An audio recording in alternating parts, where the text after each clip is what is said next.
Hey guys, it's Barratt from the Gimpy Camper. So today we're going to be doing an install and review on the Haloview BT7 Touch, which takes their BT7 camera, which is one of the best cameras that I've ever had as far as an observation camera in the camper.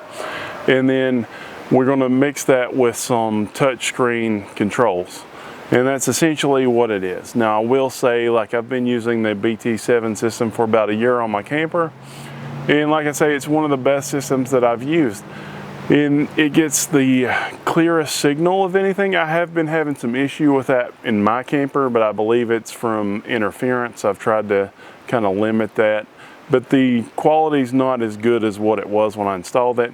That being said, it's better than any other camera that I've ever had on there to this day, even with it being a little bit grainy.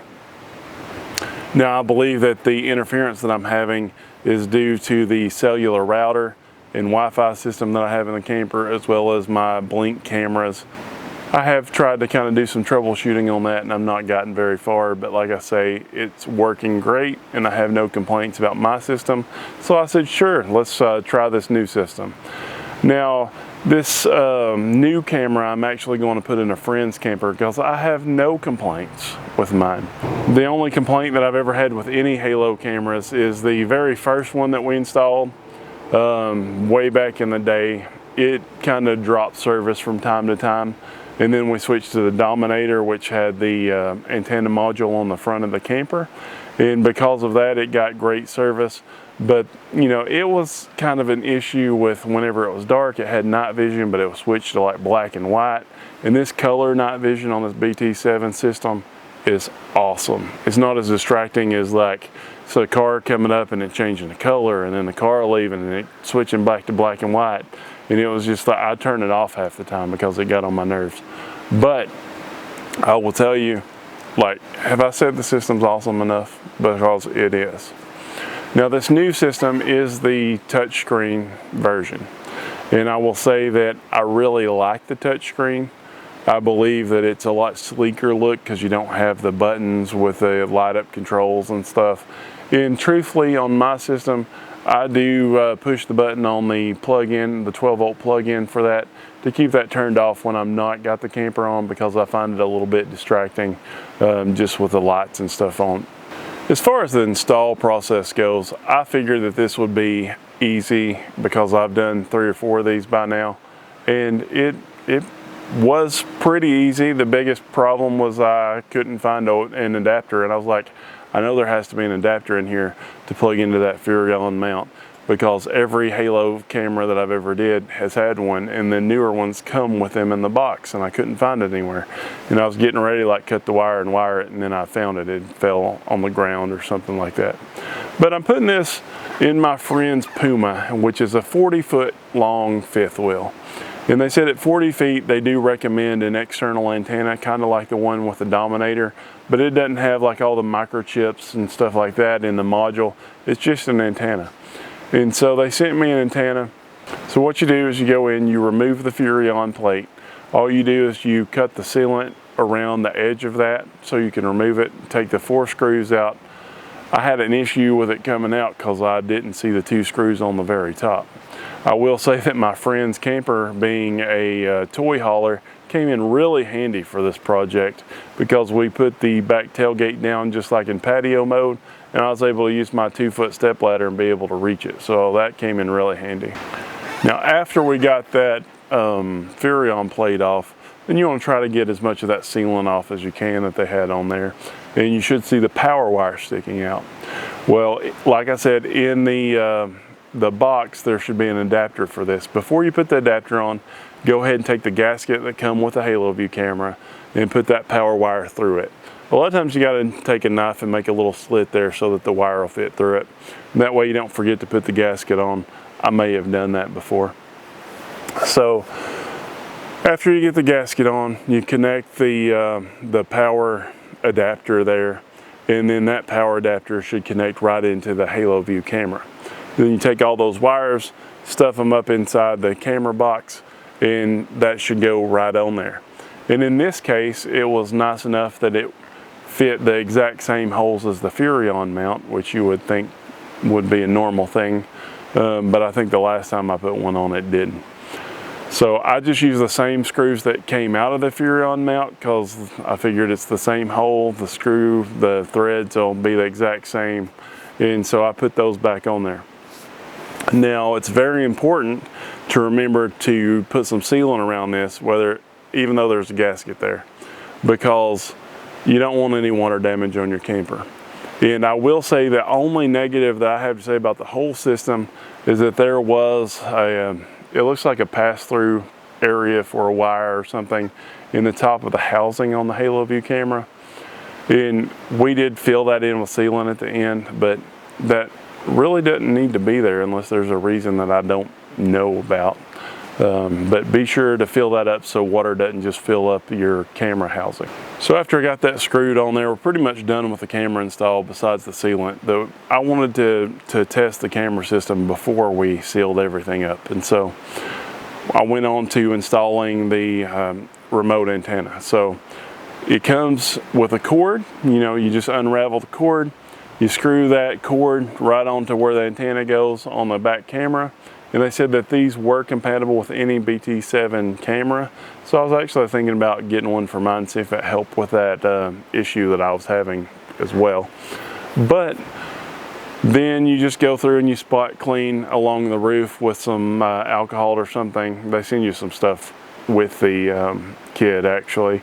But just clean the spot off, and then you put like one of these double-sided tape zip tie things down on the roof. And then you put the cable on there and you just tighten that adapter around the cable, and that secures it to the roof. So I did one of these about every 5 to 6 feet.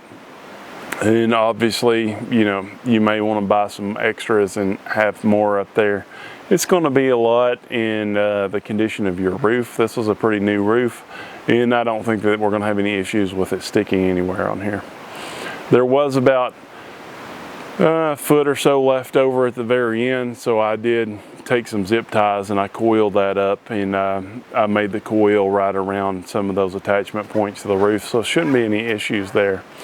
The actual antenna, it's got VHB tape on it, so I would put it like on the fiberglass cap somewhere.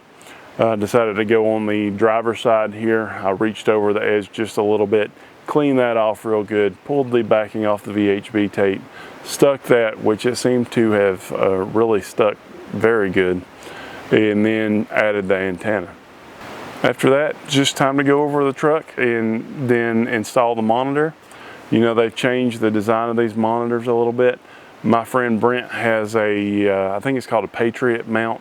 It's one of those fancy truck mounts. I was kind of thinking about getting one, but I really like the way this worked out, so I might get a little closer there now.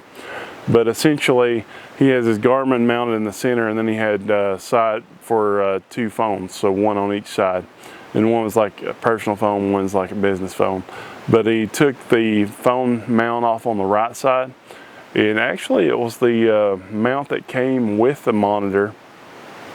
He was able to pull that apart, and it has a little ball on there, and that little ball, the articulating ball, fit right inside his mount. And he was able to mount his right on that same setup. And for the most part, I like the way that it turned out. It does take the very right lower corner, block that view from the GPS, but there's not a lot of important stuff that pops up in that right lower corner. So I think that that's going to be a fine setup for him. He could get a little bit longer arm there and kind of spread it out a little bit more, but I think it's going to be great. And as soon as we added power to the parking lights, the camera fired right up and paired. It was already paired. We didn't have to do any pairing or anything, and it works great. We just connected it with the plug-in power adapter.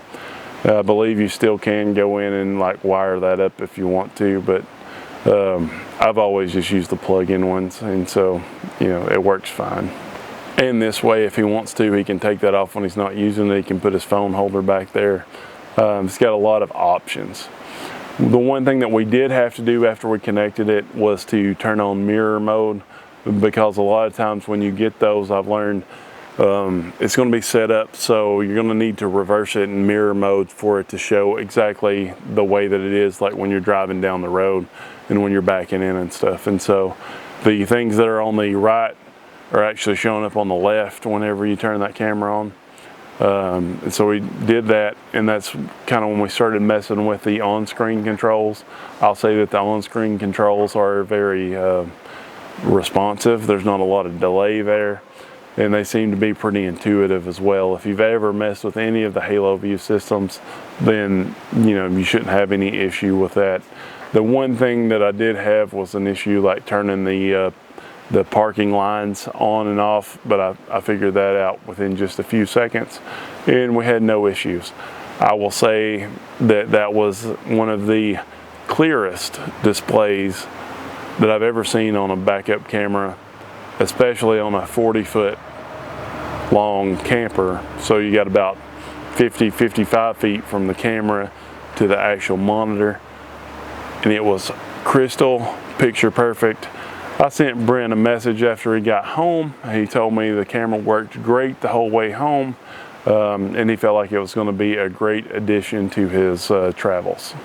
So let's talk about the one obvious thing here. This is the newest version of camera, so you're going to expect it to be a little bit more expensive. I believe on Amazon it's about $100 more than the previous BT7 camera at the moment. And I do like the looks and the sleekness better, but I believe it's about $100 more. I'm not sure that if I was purchasing it that I would make my decision based on that alone, but I will say that I really like it. It is a high-end RV accessory, and I feel like that they are worth the money, but I would probably save the $100 and get the one with the buttons on it, even though I don't like the way that it looks as well. But I'm a cheap old man, I'm cheap. But all in all, it's a great system. I like it, I endorse it, and as usual, Haloview knocked it out of the park again. So, thanks guys for watching this video. Thanks for staying till the end. Thanks for being part of the family. Be sure to turn those notifications on so you get notified for next week's video, and we'll see you then. Do not forget to hit that subscribe button.